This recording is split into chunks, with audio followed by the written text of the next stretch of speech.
Iran के परमाणु ठिकानों पर अमेरिकी हमले के बाद अब दुनिया पर परमाणु युद्ध का खतरा मंडरा रहा है। ट्रंप के घातक विमानों ने अटैक कर एटमी युद्ध की रिहर्सल शुरू कर दी है, क्योंकि अब अमेरिका के दुश्मन माने जाने वाले मुल्क रूस, चीन और उत्तर कोरिया खुलकर ईरान के साथ खड़े हो गए हैं।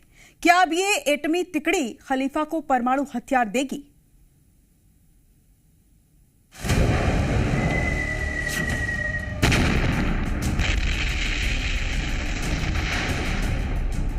उधार का एटम बम फोड़ेगा खलीफा, और एटम बम उधार देगा कौन?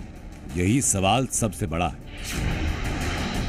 जिसका जवाब आज आपको हम बताने वाले हैं और बताएंगे कि इस जंग में एटम बम फूटने की नौबत क्यों आ सकती है।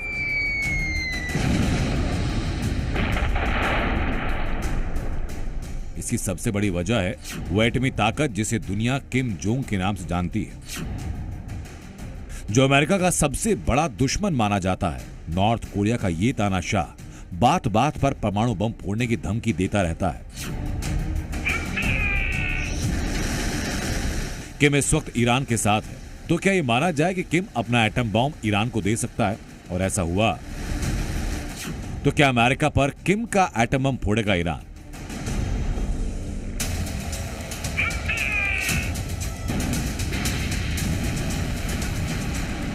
ये डर पूरी दुनिया को है, क्योंकि ईरान और इजराइल के बीच भड़के युद्ध की लपटें अब एटमी जखीरों तक पहुंच चुकी हैं। रूस, चीन और उत्तर कोरिया ने इजराइल की आड़ में युद्ध लड़ रहे अमेरिका को ललकारा और ईरान के न्यूक्लियर प्रोग्राम को बढ़ाने की कसम खाई। ऐसा लग रहा है जैसे ईरान को परमाणु संपन्न बनाने के लिए अमेरिका विरोधी खेमे में होड़ लगी है। रूस के पूर्व राष्ट्रपति मेदवेदेव ने ईरान को न्यूक्लियर वॉरहेड देने का ऐलान किया, क्योंकि यूक्रेन के खिलाफ युद्ध में ईरान ने उसे काफी हथियार दिए थे। तो अब पुतिन के लिए दोस्ती निभाने का वक्त है।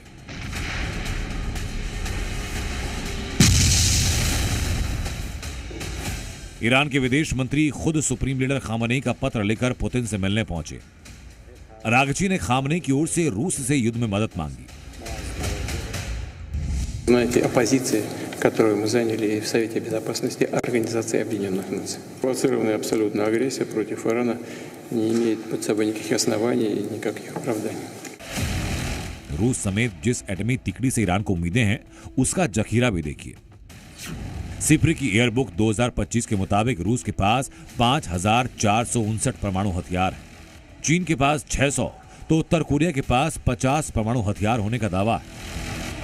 एटमी वॉरहेड का जखीरा तो तीनों के पास है, लेकिन सबसे पहले कौन देगा? ईरान को अमेरिका के हमलों से बचाने के लिए परमाणु हथियार देने की बात सबसे पहले रूस ने कही है। हालांकि किम जोंग और जिनपिंग पीछे नहीं है, उन्होंने खुलकर तो कुछ नहीं बोला है, लेकिन पूरी दुनिया इस बात को जानती है कि अमेरिका के खिलाफ ये तीनों देश हैं और जिसका फायदा सीधे तौर पर ईरान को मिलेगा। मिडिल ईस्ट में ईरान को एटमी ताकत बनने से रोकने के लिए शुरू हुई ये जंग अब खुद एटमी रण की तरफ बढ़ रही है, क्योंकि दोनों ही खेमों में परमाणु ताकत रखने वाले देश हैं, जिसमें दो सबसे बड़े देशों रूस और अमेरिका के पास कुल परमाणु हथियारों का करीब 90% हिस्सा है। इसमें रूस ईरान के साथ खड़ा है, तो अमेरिका इजराइल के समर्थन में अटैक कर रहा है। आखिरी बार साल 1945 में परमाणु बम दागा गया। लाखों लोगों की मौत की वजह बना ये विनाशक बम फिर चलने के कगार पर है, क्योंकि युद्ध में खेमेबंदी तेज हो चुकी है। ईरान समर्थक तीनों देशों के पास कुल परमाणु हथियारों की संख्या 6,109। उधर इजराइल खेमे में अमेरिका के 5,177 एटमी वॉरहेड मिलाकर कुल परमाणु हथियारों की संख्या 5,782। यानी ईरान खेमे में थोड़ा मगर पलड़ा भारी है। नंबर्स के मामले में भले ही खामनेई के साथ ही भारी पड़ रहे हैं, लेकिन वो खुलकर युद्ध में ईरान के साथ खड़े नहीं हुए, जबकि अमेरिका ने इजराइल के समर्थन में उतरकर ईरान के परमाणु अड्डों को तहस नहस कर दिया।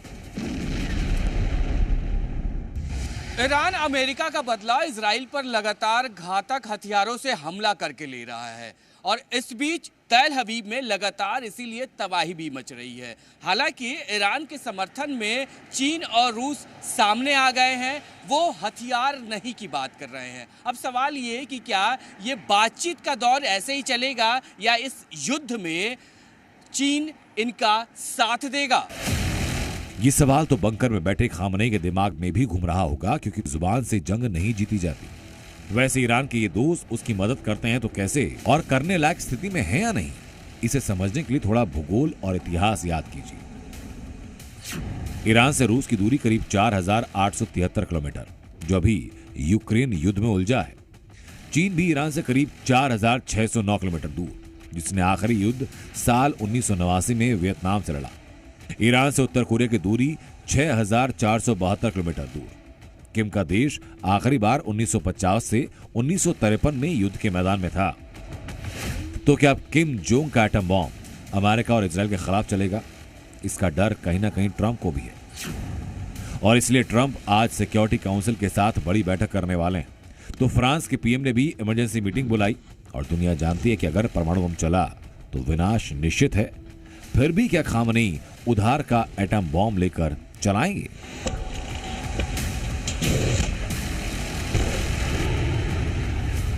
ब्यूरो रिपोर्ट, जी मीडिया।